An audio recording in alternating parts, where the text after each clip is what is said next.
Today was a big day for Randolph. In fact, it was a huge day for Randolph. It would be his last day conducting interviews at the paper he was working at. Randolph had worked very hard to get promoted, and his final task before assuming his role as editor would be to hire a new assistant for his old boss. Although the term assistant might make it seem as if Randolph's job was simple, it was in fact quite the opposite. Randolph had worked many late nights at the office and sacrificed much of his own free time to get what needed to be done. Although Randolph loved his boss, Miss Bates, and all that she had done for him, being at her beck and call was extremely exhausting. He made his boss's life easier, taking much of the burden upon himself. And despite the challenges, he had been happy to do so because he knew that if he excelled as an assistant, he would one day become an editor. Suffice it to say, Randolph's efforts had certainly paid off, but that meant that he had to find a new assistant who was just as driven as he had been, just as hardworking, if not more.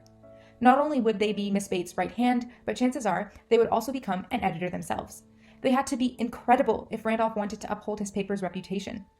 Randolph had seen many good candidates who would each do a fairly good job in his old position, but he had yet to meet an excellent candidate, and he had only 2 interviews remaining. Sighing, Randolph hoped for the best and asked for his next interviewee to be brought in. Looking down at his page to read their name, Randolph said, "So, Christopher Lane, let's begin, shall we?" Randolph looked up from his paper at that point and did his best to keep his jaw from dropping and leaving his mouth wide open. Christopher was seated before him in what must have been the oldest, most worn-out pair of jeans he had seen.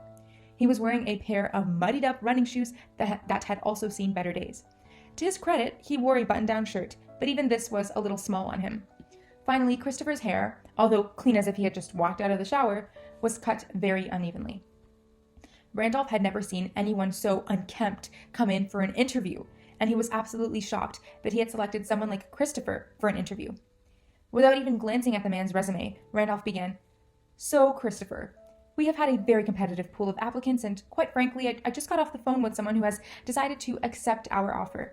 We were uncertain that they would, hence your scheduled interview, but now that they have, I'm afraid that we don't have any positions to interview you for." Christopher looked at him sadly, nodded, thanked him for his time, and left the office. Randolph called for his next and final candidate, hoping they would compensate for his underwhelming interview with Christopher. But unfortunately, the final candidate seemed to be even more mediocre than the others. Randolph sighed to himself and decided to skim through everyone's resumes one more time. Having forgotten to toss Christopher's file in the trash, he found himself stumbling upon his resume and cover letter.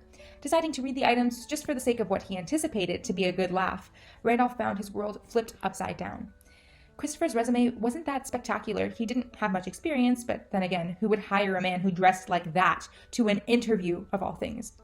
But Christopher's cover letter, well, Randolph didn't even think he could call it that. Piece was probably a better word. Christopher's piece was eye-opening. The man had sheer talent, to say the least. Randolph was an editor, and he couldn't even find a way to articulate how the piece had made him feel. All he knew was that it was good, and that it had to be published. So after speaking with Miss Bates and some colleagues, he had Christopher called in once more to speak to him. "Christopher, it seems I may have been a little rash during our interview today." Christopher smiled. "Don't worry about it. I figured you hadn't really hired someone for the position already, and I know how I look. I know people think I don't care, but I do. I can barely afford to buy myself food for the week, let alone dress myself up for an interview. I'm trying my best here. When I heard I got an interview at this incredible paper, I couldn't believe it. It was too good to be true, and I guess it was, because I'm not sure that I can work at a place where everyone would judge me just for the way I look rather than who I am, how hard I work, and my skills." Randolph was ashamed. Christopher had spoken nothing but the truth. "Christopher, I'm sorry. I was entirely out of bounds." "You judged me," said Christopher. "Who's to say that I shouldn't judge you in return and simply leave the building? I won't because, quite frankly, I need the job. But do you see my point?" Randolph nodded. Christopher had put him in his place. "Christopher," he said, "about that, you applied for the position of assistant to Miss Bates, and while I don't doubt that you would be one of the best assistants Miss Bates had ever received, I believe that your efforts would be wasted in such a role. I've shown your piece to my colleagues, and we've decided to offer you a role as a writer. The pay would be better, and it would be a chance for you to make a name for yourself." Christopher looked overwhelmed. "Really? I don't know what to say. Other than, thank you. I accept the offer. It would be foolish not to. Sir, I don't think you fully comprehend just how much you've changed my life." Randolph suspected that Christopher was right. He had a feeling that the man had had more than his fair share of tough times. So he hadn't found his legacy assistant yet. he had still found an excellent writer who taught him a thing or two about judgment. When selecting Miss Bates's new assistant, he would remember to keep that lesson in mind.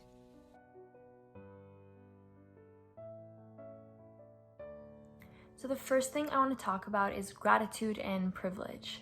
Like the main character in the story, we also take for granted the simplest things that other people may not have. Things like food on our tables, or clothes to wear every day, or a roof over our heads. We're very privileged to have all of these huge parts of our lives that we think are actually very small and very insignificant. And this is part of why we judge other people that don't have what we have. We just don't realize how big of a blessing these things are in our own lives. Practicing gratitude can help us overcome this, and even listing down the smallest things that we're thankful for can help us realize that these aren't things that are the bare minimum. They're actually huge blessings in our lives, and we'll be less likely and less quick to judge other people for not having what we have and assuming that everyone lives the same life that we do. So for the second point, I want to talk a little bit about the ways in which we judge people. So things like how they dress, their grades, who their friends are, their job, what they study, their hobbies. We have this checklist built in our minds, and we build this opinion of people in our heads before we even get to talk to them or meet them. And because this preconceived notion of them lives in our mind for so long, it festers and grows, and it's really hard to change it even after we meet them and after we talk to them. And the opinion that we have already built determines how we treat them. And sometimes we treat people very unfairly because of who we think they are as opposed to who they actually are. I also want to bring up how we judge ourselves. So again, things like grades in school, how many friends you have, a number of followers, likes, comments, your weight, your height. All of these things we use to judge ourselves and other people. And the reason I brought up the idea of judging yourself is because everyone judges themselves. And people are already criticizing and judging themselves. They don't need others to criticize and judge them as well. Because they're likely very aware already of what they have and what they don't have. We're our own biggest critics, and having one critic in your mind constantly is enough. It does the job for everyone. Another reason I listed out the things that we find important and judgment worthy is because anytime we try to build an identity for ourselves on something other than Christ, we act in ways that are inconsistent with our faith. When we judge others based on these things, the things that I listed, that's a good sign that we base our own identities on these things as well. Because we've attached our identities to our grades or the number of followers we have or our weight or our height, we use that as the basis for what defines other people as well. So whatever part of someone you find yourself judging, that's a good sign you need to reevaluate how important that thing is to you and how you identify with it. And you need to detach yourself from it. For example, you wouldn't judge someone based on what they study unless you yourself thought that what you study is a huge part of someone's identity. And so you treat others the same way. Our identities shouldn't be placed in anything other than Christ, because you will live your life to serve your identity and the identity that you want to have. And if we put so much importance and we think that who we are is based on what we study or the jobs we're going to have or who our friends are or the number of followers or whatever number we decide to define our worth on, we will live our lives to serve and build that up instead of serving Christ. So the third and final point that I want to talk about is pride. So in order to judge someone, we're assuming the role of God. We're assuming that we have the right to summarize an entire person's existence based on the limited information that we have about them. We're assuming that we have access to all there is to know about that person, their experiences, their strengths and their weaknesses, their present circumstances. And pride is one of the most dangerous sins to fall into, described by C.S. Lewis in his book, Mere Christianity, as the great sin. The deeper in pride you are, the more righteous you perceive yourself to be. And so it's very hard to catch yourself in pride and very hard to get rid of it. And the reason it's very hard to get rid of pride is because when we think of humility, we think, okay, I'm such an awful person. I'm such a sinner. This is humility. But real humility isn't thinking you're an awful person. Real humility is not having time to think of yourself at all because you're too busy thinking of the people around you. And that's what real lack of pride is, according to C.S. Lewis in his book, The Screwtape Letters.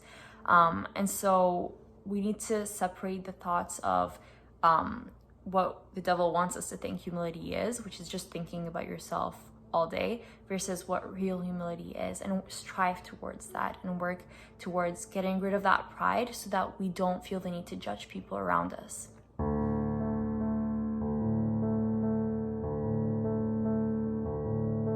You take what is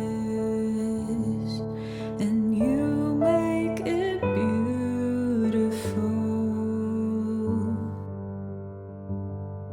When love floods in, we're restored forevermore.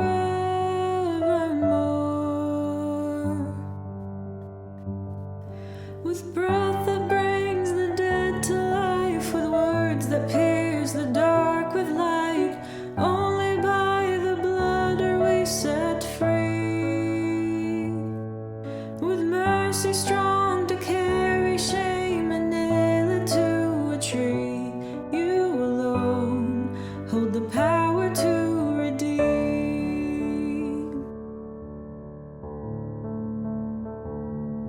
No guilt competes with innocence crucified. No grave can hold what your grace has justified. With breath that brings the dead to life, with words that pierce the dark with light, only by the blood are we set free. With mercy strong to carry shame and nail it to a tree, you alone hold the power to redeem.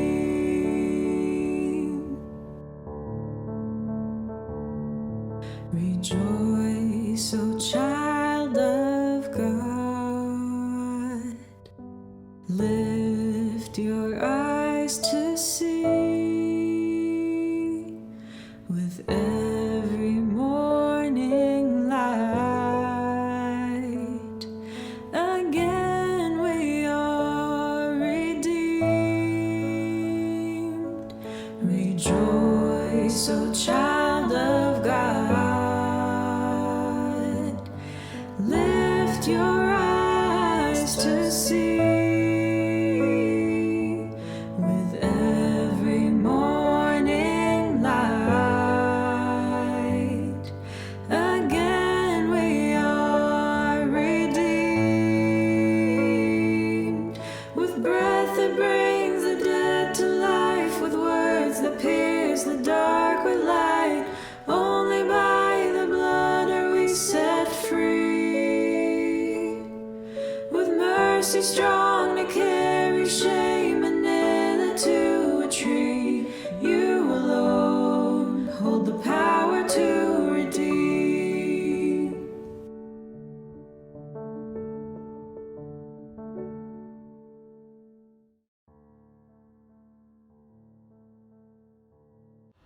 A quote from Saint Pachomius. Why do you judge? Don't despise or judge anyone, even if you saw him falling into sin. Lord, my biggest problem is that when I judge people, I can't see or concentrate on my own mistakes and sins. Not only that, but I also tend to analyze every behavior and action. This one is good, but that one is bad. This one knows you and that one doesn't. Moreover, sometimes the thoughts I have or the misjudgments of people become voiced. Thus, who am I? Who am I to judge people? Lord, remind me that the Pharisees who judged the tax collector wasn't accepted. Let me remember your words.